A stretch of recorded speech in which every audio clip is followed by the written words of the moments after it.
다 같이 기도하심으로 4월 2일 사월 첫 주 수요일 저녁 예배로 나아갑니다. 살아계신 아버지 하나님, 3월을 은혜 가운데 보내게 하시고 봄이 깊어지는 4월을 우리에게 주시니 감사합니다. 사순절 고난의 길을 우리가 묵상하며 나아가면서 예수님을 닮아가기를 원합니다. 주님이 가신 그 길을 따르기를 원합니다. 그 마음으로 마음에 무릎을 꿇고 오늘도 주님 앞에 나아오는 모든 성도들을 기억하시고 하늘 은총으로 함께 하시며 십자가 예수 그리스도의 은혜가 우리 가운데 깨달아지고 체득되게 하여 주옵소서. 이제는 사도신경으로 신앙을 고백합니다. 나는 전능하신 아버지 하나님, 천지의 창조주를 믿습니다. 나는 그의 유일하신 아들 우리 주 예수 그리스도를 믿습니다. 그는 성령으로 잉태되어 동정녀 마리아에게서 나시고 본디오 빌라도에게 고난을 받아 십자가에 못 박혀 죽으시고 장사된 지 사흘 만에 죽은 자 가운데서 다시 살아나셨으며 하늘에 오르시어 전능하신 아버지 하나님 우편에 앉아 계시다가 거기로부터 살아있는 자와 죽은 자를 심판하러 오십니다. 나는 성령을 믿으며 거룩한 공교회와 성도의 교제와 죄를 용서받는 것과 몸의 부활과 영생을 믿습니다. 아멘.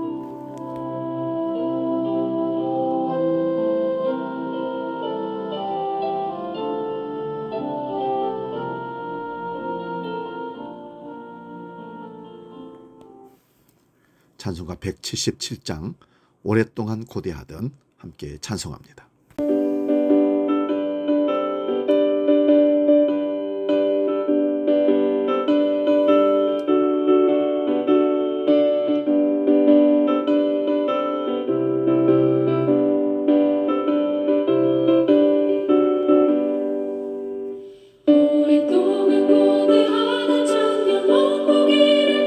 주의 신부 공중으로 들려 올라가겠네.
오늘 저녁 우리에게 주시는 하나님 말씀은 에스겔 30장 1절에서 26절의 말씀입니다.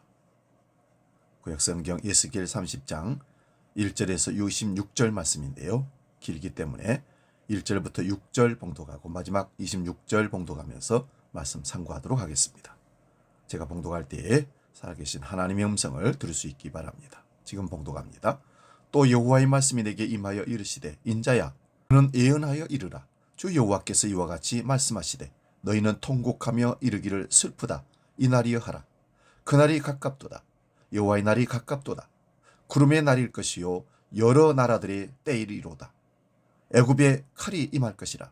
애굽에서 죽임당한 자들이 엎드러질 때에 구스에 심한 근심이 있을 것이며 애굽의 무리가 잡혀가며 그 터가 흘릴 것이요 구스와 붓과 룻과 모든 섞인 백성과 굽과 및 동맹한 땅의 백성들이 그들과 함께 칼에 엎드려지리라.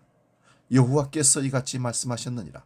애굽을 붙들어 주는 자도 엎드려질 것이요 애굽의 교만한 권세도 낮아질 것이라. 믹돌에서부터 수에네까지 무리가 그 가운데에서 칼에 엎드러지리라. 주 여호와의 말씀이니라.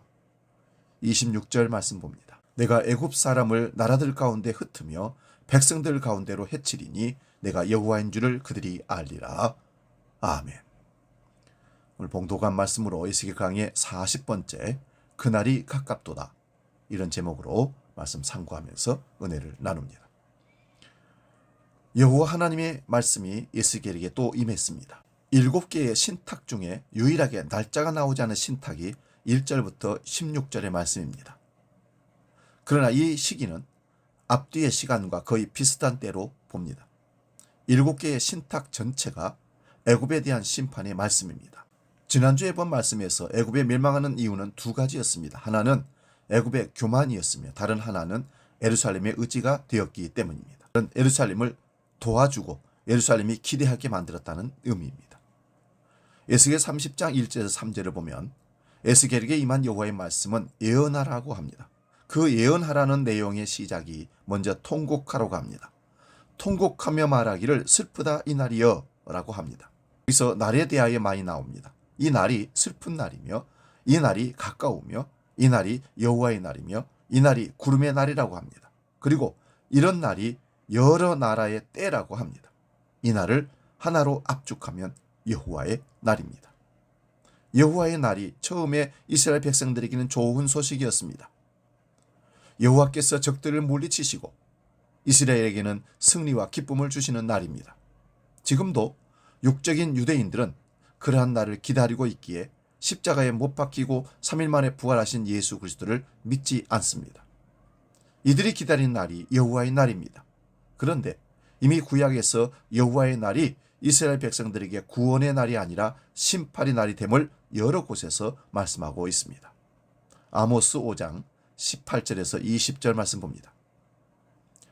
화 있을진저 여호와의 날을 사모하는 자여 너희가 어찌하여 여호와의 날을 사모하느냐 그날은 어둠이요 빛이 아니라 마치 사람이 사자를 피하다가 곰을 만나거나 혹은 집에 들어가서 손을 벽에 대었다가 뱀에게 물림 같도다. 여호와의 날은 빛 없는 어둠이 아니며 빛남 없는 캄캄함이 아니냐. 여호와의 날을 사모하는 자들에게 그 날이 구원의 날이 아니라 심판의 날임을 말씀하고 있습니다.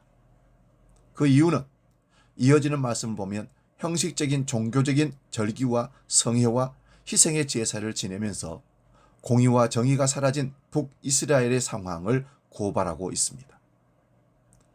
그러므로 오늘날도 여호와의 날을 사모하면서 기다리는 자들에게 그 날이 구원의 날이 아니라 얼마든지 심판의 날이 됩니다. 마태복음 7장 22절 23절 말씀 봅니다.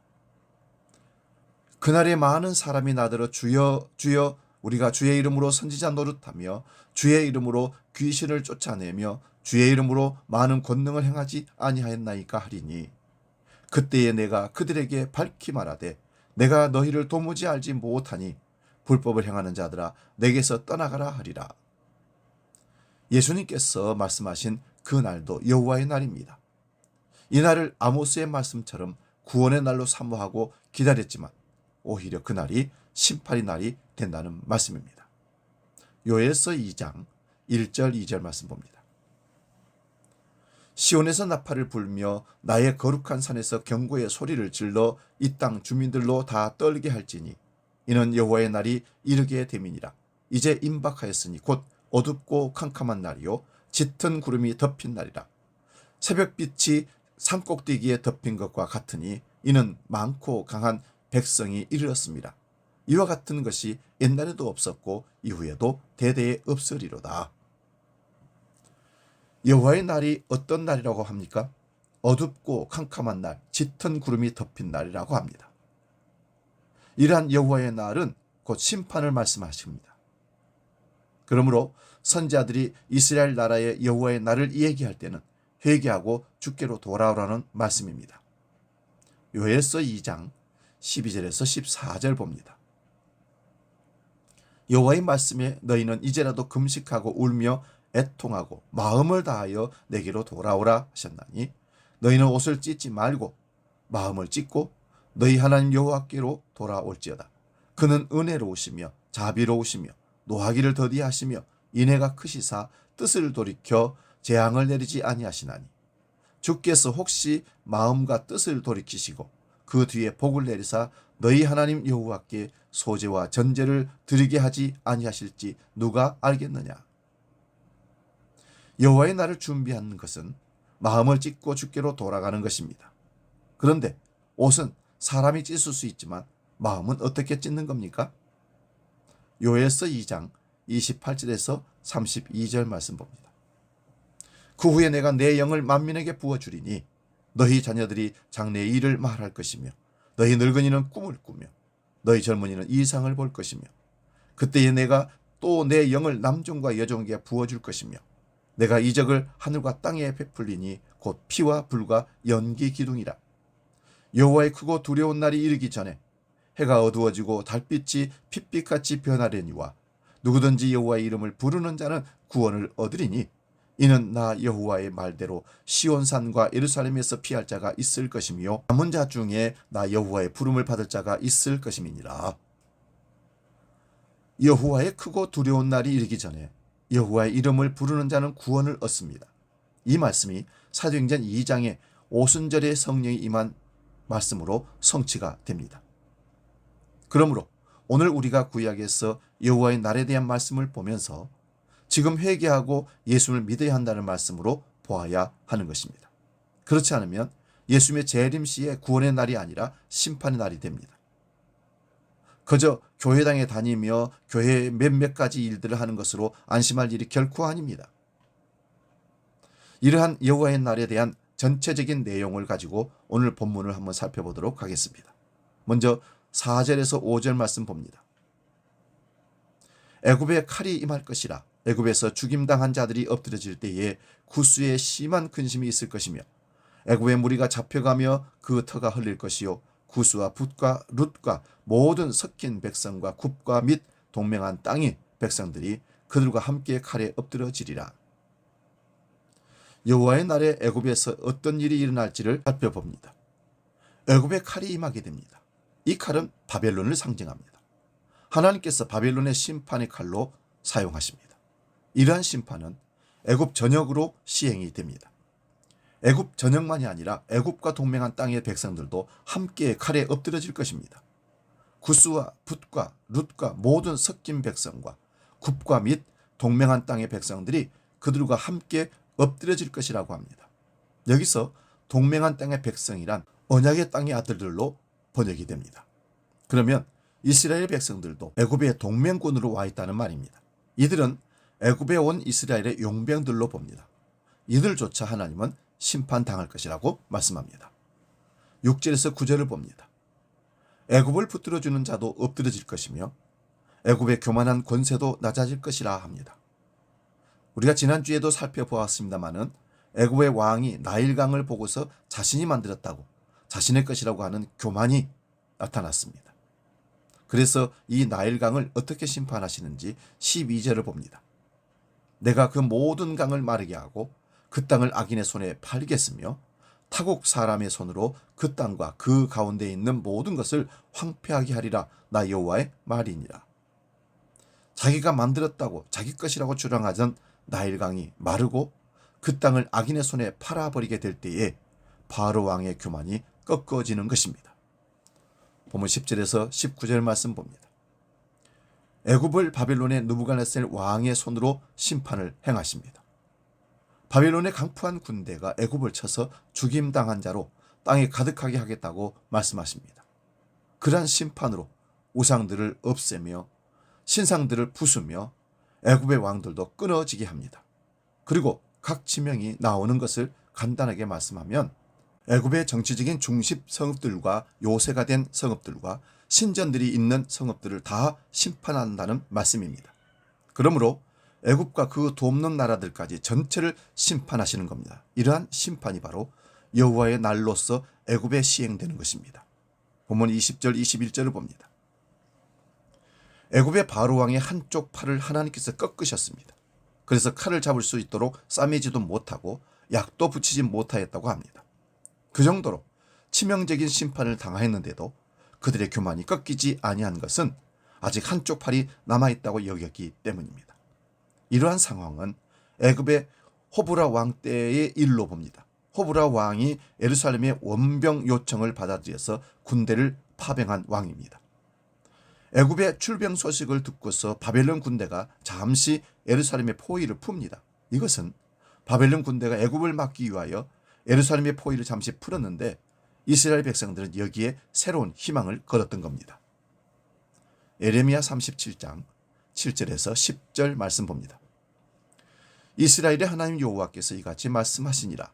너희를 보내어 내게 구하게 한 유다의 왕에게 아뢰라. 너희를 도우려고 나왔던 바로의 군대는 자기 땅 애굽으로 돌아갔겠고 갈대아인이 다시 와서 이 성을 쳐서 빼앗아 불사르리라. 여호와께서 이와 같이 말씀하시니라. 너희는 스스로 속여 말하기를 갈대아인이 반드시 우리를 떠나리라 하지 말라. 그들이 떠나지 아니하리라. 가령 너희가 너희를 치는 갈대아인의 온 군대를 쳐서 그 중에 부상자만 남긴다 할지라도 그들이 각기 장막에서 일어나 이 성을 불사르리라. 바벨론의 포로로 잡혀가 있는 자들에게도 이 소식이 전해졌을 것입니다. 그러므로 여호와 하나님께서 애굽을 의지하지 못하게 하시기 위하여 애굽 왕의 두 팔을 다 꺾어버린다고 하십니다. 본문 22절에서 26절을 봅니다. 여호와께서 바로의 왕의 성한 팔 하나마저 꺾어버리십니다. 그래서 아예 칼을 들지도 못하게 하십니다. 애굽 사람은 문나라 가운데 흩어져 버리신다고 합니다. 마치 하나님께서 격투기 경기의 심판처럼 바벨론 왕의 팔을 들어올리고 애굽의 바로의 팔을 내려뜨리는 것입니다. 이렇게 하심을 통하여 이렇게 하신 분이 여호와임을 알게 하시겠다고 합니다. 에스겔 29장에서는 애굽이 갈대 지팡이로 하였습니다. 애굽을 의지하면 어깨가 찢어지고 허리가 휘청이가 되는데도 이스라엘 백성들은 애굽의 도움을 놓지 못하고 있습니다. 이것이 여호와 하나님을 의지하지 않는 이스라엘의 불신앙입니다. 그 결과로 바벨론에 끌려왔지만 여전히 애굽을 의지하기에 하나님께서 애굽의 두 팔을 완전히 꺾어버리시는 것입니다. 하나님께서 왜 그렇게 하셨을까요? 시편 33편 13절에서 19절 봅니다. 여호와께서 하늘에서 굽어보사 모든 인생을 살피시며 곧 그가 거하시는 곳에서 세상의 모든 거민들을 굽어 살피시는도다. 그는 그들 모두의 마음을 지으시며 그들이 하는 일을 굽어 살피시는 이로다. 많은 군대로 구원을 얻은 왕이 없으며 용사가 힘이 세어도 스스로 구원하지 못하는도다. 구원하는 데에 군마는 헛되며 군대가 많다 하여도 능히 구하지 못하는도다. 여호와는 그를 경외하는 자 곧 그의 인자하심을 바라는 자를 살피사 그들의 영혼을 사망에서 건지시며 그들이 굶주릴 때에 그들을 살리시는도다. 이 말씀을 오늘날 말로 말씀을 풀어 설명하면 하나님께서 인생을 살펴보시는데 세상의 힘을 의지하지 않는 사람을 찾으시는 겁니다. 그런데 교회라고 모였다는 것조차 세상의 힘을 의지하고 있습니다. 그러나 그런 힘으로는 결코 사망에서 우리를 구할 수가 없습니다. 세상의 힘으로는 사망으로 가는 길을 재촉할 뿐입니다. 그러므로 여호와를 경외하는 자를 사망에서 건지시며 굶주릴 때에 그들을 살리신다고 말씀하십니다. 그날이 가깝습니다. 그날은 여호와의 날입니다. 그날은 우리 주 예수 그리스도의 재림하시는 날입니다. 이 날을 아는 사람들은 여호와를 경외합니다. 이런 자들은 애굽이라는 세상의 힘을 의지할 수가 없습니다. 우리가 이 땅에 발을 딛고 사는 한 이 세상의 것들을 의지하지 않을 수 없지만, 그러한 것들을 하나님보다 더 의지하면 하나님께서 갈대 지팡이에 찔리게 하시고 허리를 상하게 하신다 합니다. 그래도 계속해서 의지하기에 이 세상 자체를 하나님께서 불태워 버리시는 겁니다. 베드로서 3장 1절에서 18절을 보면 그 날이 가깝다고 합니다. 하루가 천년 같고 천년이 하루 같다고 합니다. 그러므로 성도는 오늘 밤에 내 영혼은 어떻게 될까를 생각하면서 잠을 자야 됩니다. 이런 성도에게는 이런 말씀이 두려운 말씀이 아니라 하나님의 질투하시는 사랑으로 보여질 것입니다. 하나님의 사랑에 눈 띄어지시기를 축원드립니다. 복음 찬양 그날이 도적같이 찬양하고 기도하고 마치겠습니다.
기도하겠습니다.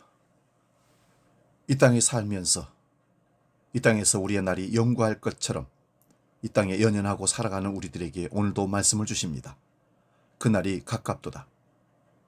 구약의 그날은 예수님의 십자가의 구원의 날이었지만 이제 우리가 기다리는 그날은 예수님의 재림의 심판의 날입니다. 심판이 다가오고 있음을 느끼며 날마다 영적인 믿음의 삶을 살기에 부족하지 않도록 성령으로 우리를 충만케 이끌어 주옵소서. 아버지 하나님, 아직도 세상 것을 바라보며 살아가는 우리의 시선이 이제 예수 그리스도의 십자가를 바라보게 하시고 그날이 가까움을 느끼면서 경건의 삶으로 힘쓰며 나아가는 우리 모두가 되게 하여 주옵소서. 우리가 의지하던 모든 것들을 내려놓고 오직 예수 그리스도를 의지하는 믿음으로 온전히 주님 앞에 우리 삶을 의탁하며 나아가는 복된 삶을 살게 하여 주옵소서. 이제는 우리의 구원주 되시고 길이요 진리요 생명 되신 주 예수 그리스도의 은혜와 아버지 하나님의 크신 사랑과 성령님의 감동 교제 역사 충만케 하심이 그날이 가까이 om을 느끼며 천국을 사모하며 재림을 준비하는 신앙으로 이 땅으로 살게 그렇게 결단하며 나아가는 모든 주의 백성들 머리 위에 지금부터 영원히 함께 하시기를 간절히 축원하옵나이다. 아멘.